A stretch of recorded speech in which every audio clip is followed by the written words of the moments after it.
ಎಲ್ಲರಿಗೂ ಆತ್ಮೀಯ ನಮಸ್ಕಾರಗಳು. ಕರ್ನಾಟಕ ರಾಜ್ಯ ಪ್ರೀತಿ ಸಂಘ ಹುಬ್ಬಳ್ಳಿಯವರ ಆಶ್ರಯದಲ್ಲಿ 24 ಮತ್ತು 25 ವಿದ್ಯಾರ್ಥಿಗಳ ಪ್ರತಿಭಾ ಪುರಸ್ಕಾರ ಮತ್ತು ಕನ್ನಡ ರಾಜ್ಯೋತ್ಸವ ಆಚರಣೆ ಕಾರ್ಯಕ್ರಮ. ಈ ಕಾರ್ಯಕ್ರಮದ ಅತಿಥಿಗಳಾದ ಪಾಟೀಲ್ ಅವರೇ, ಶಾಸಕರಾದ ಅಶೀಫ್ ಶೇಟ್ ಅವರೇ, ಡಾಕ್ಟರ್ ಜ್ಯೋತಿರ್ಲಿಂಗ ವೆಂಕಟ್ಟಿ ಅವರೇ, ಸುಭಾಷ್ ನೇತ್ರೇಕರ್ ಅವರೇ, ಭೀಮರಾವ್ ಪವಾರ್ ಅವರೇ, ಅವರೆಲ್ಲ ಸಹೋದರಿಗಳೇ, ಈ ಕಾರ್ಯಕ್ರಮ ಭಾಗವಹಿಸಿದ ಎಲ್ಲ ಆತ್ಮೀಯ ಬಂಧುಗಳೇ, ಮಾಧ್ಯಮದ ಮಿತ್ರರೇ, ಪ್ರತಿ ವರ್ಷದಂತೆ ವಿದ್ಯಾರ್ಥಿಗಳ ಕೋಶ ಕಳೆದ ಸಾರಿ ಹುಬ್ಬಳ್ಳಿಯಲ್ಲಿ ಆಚರಣೆ ಮಾಡಿದ ಕಾರ್ಯಕ್ರಮ ಈ ವರ್ಷ ಬೆಳಗಾವಿಯಲ್ಲಿ ವಿದ್ಯಾರ್ಥಿಗಳಿಗೆ ಗುರುತಿಸಬೇಕು, ಅವ್ರನ್ನ ಮುಖ್ಯವಾಹಿನಿಗೆ ತರಬೇಕಂತ ಒಂದು ಪ್ರಯತ್ನ ಬೆಳಗಾವಿಯಲ್ಲಿ ಕೂಡ ಇವತ್ತು ನಡೀತಾ ಇದೆ.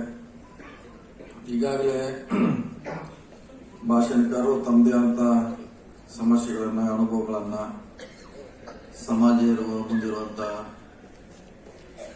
ಸಮಸ್ಯೆಗಳನ್ನ ಕೇಳುವಂತ ಪ್ರಯತ್ನವನ್ನ ತಾವೆಲ್ಲ ಮಾಡಿದ್ರೆ, ಯಾವುದೇ ಸಮಾಜ ಅದು ಮುಖ್ಯವಾಗಿ ಬರಬೇಕು, ಅಲ್ಲಿರುವಂತ ಪ್ರತಿಭಾತರು ಕೂಡ ಈ ತರ ಮುಂದುವರೆದ ಸಮಾಜ ಜೊತೆ ನಾವು ಕೂಡ ಬರಬೇಕು, ಪೈಪೋಟಿ ಮಾಡಬೇಕಂತ ಎಲ್ಲರ ಆಶಯ ಅನುಗುಣವಾಗಿ ನಾವು ಕೆಲಸ ಮಾಡಿದೆ. ವಿಶೇಷವಾಗಿ ಅಲ್ಲಿರುವಂತ ಬುದ್ಧಿವಂತರು ಏನು ತಾವು ರಿಟೈರ್ಡ್ ಆಗಿದ್ರೆ ಒಂದು ಸಂಸ್ಥೆಯನ್ನು ಸ್ಥಾಪನೆ ಮಾಡಿ ಈ ಸಮಾಜದಲ್ಲಿರುವಂತಹ ನ್ಯೂನತೆಗಳಿರ್ಬೋದು, ಶಿಕ್ಷಣ ಕೊರತೆ ಇರಬಹುದು, ಮತ್ತು ವಿದ್ಯಾರ್ಥಿಗಳನ್ನ ಮುಖ್ಯವಾಗಿ ತರಬೇಕು ಮತ್ತು ಅವ್ರಿಗೂ ವಿಭಿನ್ನ ತರಬೇತಿಗಳನ್ನು ನೀಡಿ ಸಮಾಜದ ಆಸ್ತಿ ಮಾಡಬೇಕಂತ ನಿಮ್ಮ ಕನಸಿದೆ. ಆ ಕನಸು ಯಶಸ್ವಿ ಆಗಲಿ, ಅವರೆಲ್ಲ ಮುಂದೆ ಬರಬೇಕಂತ ನಮ್ಮೆಲ್ಲರೂ ಕೂಡ ಆಶೆ ಅದೇ ಆಗಿದೆ. ಸರ್ಕಾರದ ಆಶೆಗಳು ಕೂಡ ಅದೇ ಆಗಿದೆ. ಅದಕ್ಕೆ ಪೂರಕವಾಗಿ ನೀವೆಲ್ಲ ಒಳ್ಳೆಯ ಕೆಲಸ ತಾವು ಮಾಡ್ತಾ ಇದ್ದೀವಿ. ಇವತ್ತು ವಿಶೇಷವಾಗಿ ಅಖಿಲ ಕರ್ನಾಟಕ ಚಮ್ಮಾರ ಮಹಾಸಭಾ ಕೂಡ ಪೂರಕವಾಗಿ ಕೆಲಸ ಮಾಡ್ತಾ ಇದೆ. ನಿಮ್ಮದೇ ಆದಂಥ ಸಮಸ್ಯೆಗಳಿದೆ ಬಹಳಷ್ಟು. ಸುಮಾರು 1000 ವರ್ಷ ಹಿಂದಿರುವಂಥ ಸಮಸ್ಯೆ ಬೇರೆ, 100 ಬ್ರಿಟಿಷ್ ಬಂದ ಮೇಲೆ ಇರುವಂಥ ಸಮಸ್ಯೆಗಳು ಬೇರೆ, ಸ್ವತಂತ್ರ ಸಿಕ್ಕ ಮೇಲೆ ಇರುವಂಥ ಸಮಸ್ಯೆಗಳು ಬದಲಾಗ್ತಾ ಇದೆ. ಈ ಬದಲಾದ ಕಾಲಿಗೆ ನಾವೆಲ್ಲ ಅದಕ್ಕೆ ಅನುಗುಣವಾಗಿ ನಮ್ಮನ್ನು ನಾವು ಕೂಡ ಬದಲಾವಣೆ ಮಾಡ್ಕೊಳ್ಬೇಕಾಗ್ತದೆ, ಚೇಂಜ್ ಮಾಡ್ಕೊಳ್ಬೇಕಾಗ್ತದೆ. ಸೊ ಆ ನಿಟ್ಟಿನಲ್ಲಿ ನಾವು ಇವತ್ತು ಬದಲಾಗುವಂಥ ಕಾಲಿದೆ. 1000 ವರ್ಷಗಳ ಹಿಂದೆ ಬೇರೆ ರೀತಿ ಇತ್ತು. ನಮ್ಮನ್ನು ಈ ಕೆಲಸ ಮಾಡಬೇಕಂತ ನಮ್ಮನ್ನು ರಿಸರ್ವ್ ಮಾಡಿದ್ರು. ನೀವು ಚರಮಗಾರಿಕೆ ಮಾಡಬೇಕು, ನಿಮಗೆ ಇದು ಉದ್ಯೋಗ ಕಸಬು ಇದನ್ನೇ ನಮ್ಗೆ ಹೇಳಿದೆ ಅಂತ ನಮ್ಮನ್ನು ಕೆಲವು ಸಮುದಾಯಗಳನ್ನ ಒತ್ತಾಯಪೂರ್ವಕವಾಗಿ ಕೆಲಸ ಮಾಡಲಿಕ್ಕೆ ಹಚ್ಚಿದಂಥ ಉದಾಹರಣೆಗಳು ಸಾಕಷ್ಟು ಇದೆ. ಕೆಲವರು ಕಸ ಗುಡಿಸ್ಬೇಕು, ಕೆಲವು ಸದ್ದನೆಗಳನ್ನು ಒಯ್ಯಬೇಕು, ಕೆಲವರು ಬಂಗಿ ಕೆಲಸ ಮಾಡಬೇಕು, ಕೆಲವು ಚರ್ಮಗಾರಿಕೆ ಮಾಡಬೇಕಂತ ಹಿಂದೆ ನಮ್ಮನ್ನು ಯಾವುದೋ ಮೂಢನಂಬಿಕೆಯಲ್ಲಿ ಕೆಲಸ ಮಾಡಲಿಕ್ಕೆ ಹಚ್ಚಿದ್ರು.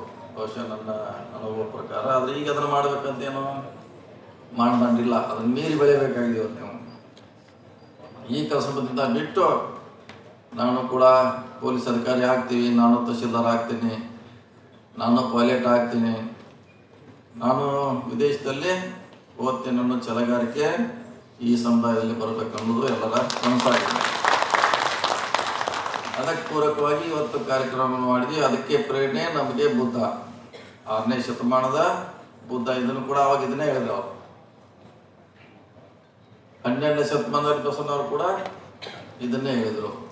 ಈಗ ನಮಗೆ ಸಂವಿಧಾನ ಮೂಲಕ ಡಾಕ್ಟರ್ ಬಾಬಾ ಸಾಹೇಬ್ ಅಂಬೇಡ್ಕರ್ ಕೂಡ ಇದನ್ನೇ ಹೇಳಿದ್ದಾರೆ. ಕಾಲಕ್ಕಿಂತ ನೀವೆಲ್ಲ ಬದಲಾವಣೆ ಆಗಬೇಕು. ಅವಾಗ ಯಾರು ನಮ್ಮನ್ನು ಹಚ್ಚಿದ್ರು ಆ ಕೆಲಸಕ್ಕೆ, ಇವತ್ತು ಅದರ ಅವಶ್ಯಕತೆ ನಮಗಿಲ್ಲ. ಅದನ್ನು ಬಿಟ್ಟು ಇವತ್ತು ಬೆಳೆಯುವಂಥ ಕಾಲ ಇದಾಗಿದೆ. ನಿಮಗೆಲ್ಲ 100 ವರ್ಷಗಳಿಂದ ಶಿಕ್ಷಣ ಕಲಿಲಿಕ್ಕೆ ಅವಕಾಶಗಳಿರಲಿಲ್ಲ. ಭಾಳ ಮಂದಿ ಗೊತ್ತಿದೆ, ನನಗೆ ಗೊತ್ತಿಲ್ಲ. 1000 ವರ್ಷದಂತೆ ಅದೇನು ಪ್ರಶ್ನೆ ಅಲ್ಲ. ನೀವೆಲ್ಲ ಅವಾಗ ಊರಿಗೆ ಹೋಗ್ಬೇಕಾದ್ರೆ ಕೊರಳಲ್ಲಿ ಗಡಿಗೆ ಹಾಕೊಂಡು ಹೋಗ್ಬೇಕಾಯ್ತು, ಮಡಿಕೆ.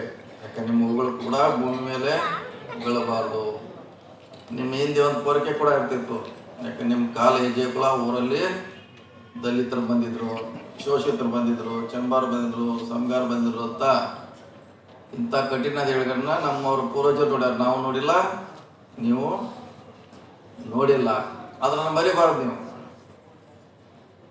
ನಮ್ಮ ಪೂರ್ವಜರಿಗಾಗಿರುವಂಥ ಅನ್ಯಾಯ, ಅಸೂಯ, ಶೋಷಣೆ ಮುಂದಿನ ದಿನಗಳಲ್ಲಿ ನಮ್ಗೆ ಯಾರಿಗೂ ಬರಬಾರ್ದು ಅನ್ನೋ ದೃಷ್ಟಿಯಲ್ಲಿ ನಾವೆಲ್ಲ ಕೆಲಸ ಮಾಡೋದು ಭಾಳ ಅವಶ್ಯಕತೆ ಇದೆ. ನಾವೆಲ್ಲ ಇವತ್ತು ಕೋಟ್ ಹಾಕಿದ್ದೀವಿ, ಬೂಟ್ ಹಾಕಿದ್ದೀವಿ. ಇದು ಡಾಕ್ಟರ್ ಬಾಬಾ ಸಾಹೇಬ್ ಅಂಬೇಡ್ಕರ್ ಅವರ ಕೊಡುಗೆ.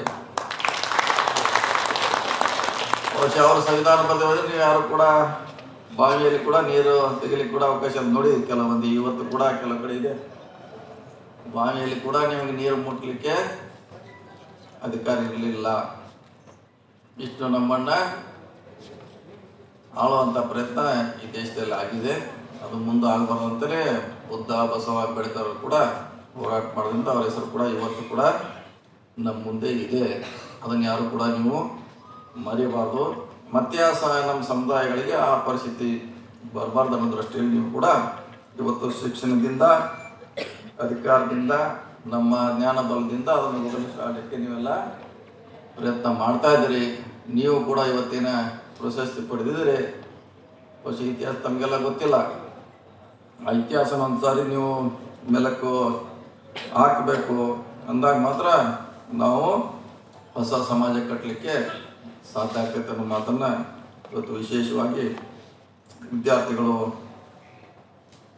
ಹಳೆಯ ನೆನಪುಗಳನ್ನು ಒಂದು ಸಾರಿ ಮೆಲುಕು ಹಾಕೋದು ಭಾಳಷ್ಟಿದೆ. ನಿಮ್ಗೆ ಸಿಕ್ಕಂಥ ಶಿಕ್ಷಣದಿಂದ ನಿಮ್ಮ ಕುಟುಂಬ, ನಿಮ್ಮ ಸಮುದಾಯವನ್ನು ಮೇಲೆ ತರುವಂಥ ಪ್ರಯತ್ನ ಮಾಡಬೇಕಂತ ನಮ್ಮೆಲ್ಲರ ಆಶೆ ಆಗಿದೆ.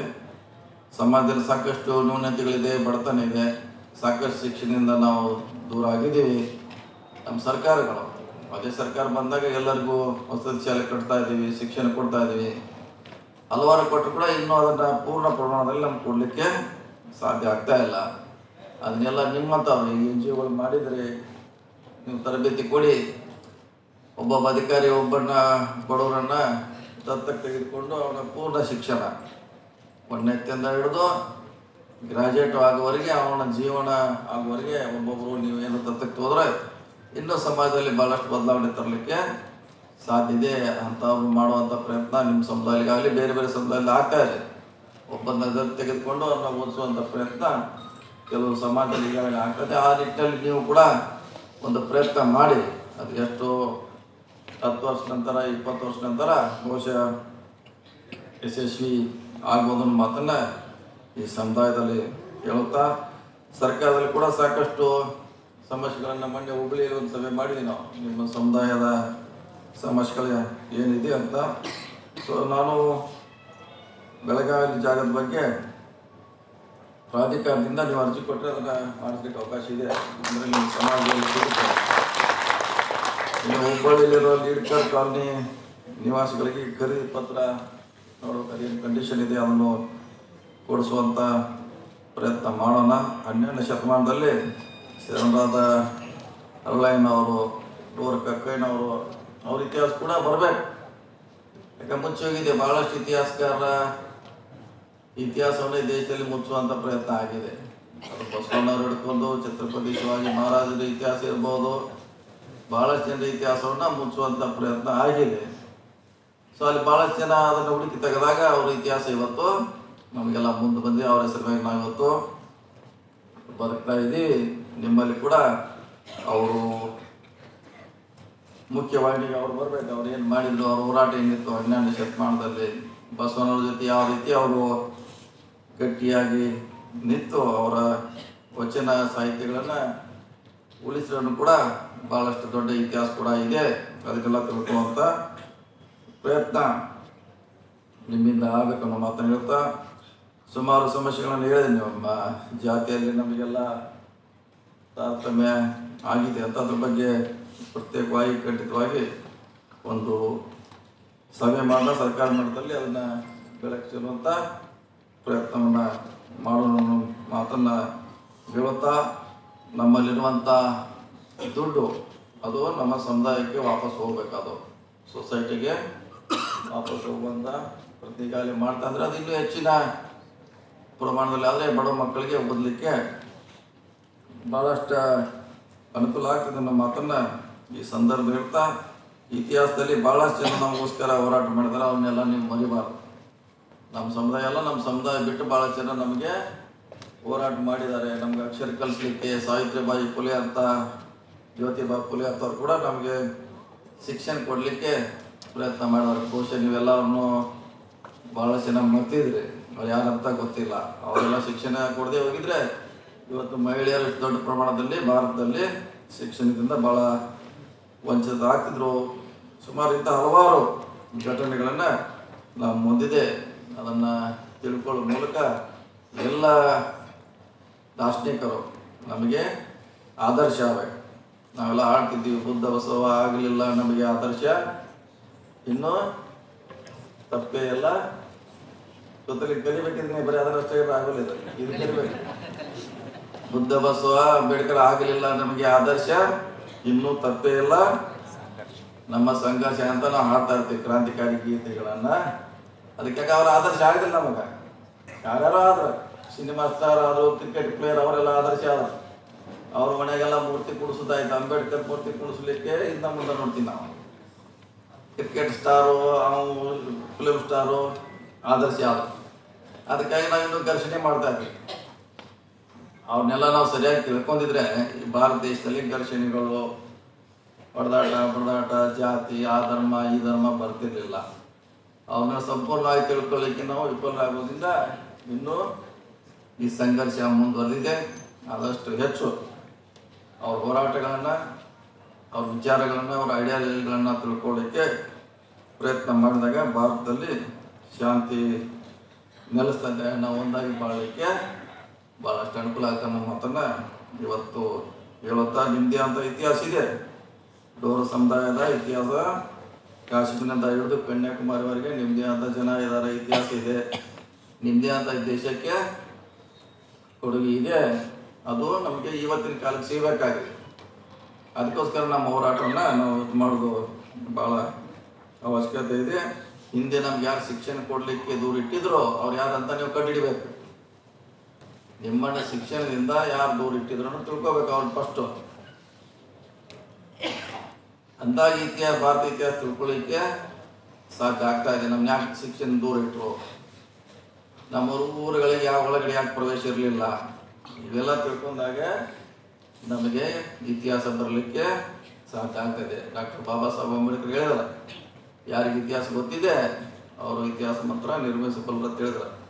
ಇತಿಹಾಸ ತಿಳ್ಕೊಳ್ಳುವಂಥ ಪ್ರಯತ್ನ ಮಾಡಿ, ಯಾರು ಇತಿಹಾಸ ಗೊತ್ತಿದೆ ಖಂಡಿತವಾಗಿ ಈ ದೇಶದಲ್ಲಿ ಅವರು ಸಮಾಜದಲ್ಲಿ ಮುಂದೆ ಬರಲಿಕ್ಕೆ ಸಾಧ್ಯತೆ ಮಾತನ್ನು ಹೇಳುತ್ತಾ, ಇವತ್ತಿನ ವಿದ್ಯಾರ್ಥಿಗಳು ಸುಮಾರು ಒಂದು 75 ವಿದ್ಯಾರ್ಥಿಗಳು ಪ್ರತಿಭಾ ಪುರಸ್ಕಾರನಲ್ಲಿ ಎಲ್ಲ ಬೇರೆ ಬೇರೆ ಜಿಲ್ಲೆಗಳಿಂದ ಬಂದು ಆಯ್ಕೆ ಆಗಿದ್ದರೆ ಈ ಸಮುದಾಯವನ್ನು ನಿಮ್ಮ ಮೇಲೆತ್ತಂತ ಕೆಲಸ ಮಾಡಬೇಕು. ಮುಂದೆ ನೀವು ಸರ್ಕಾರಿ ನೌಕರಿಯಲ್ಲಿ ಆಗ್ಬೋದು, IT ಬರ್ಬೋದು, ರಾಜಕೀಯದಲ್ಲಿ ಬರ್ಬೋದು, ಉದ್ಯಮಿಗಳಲ್ಲಿ ಬರ್ಬೋದು.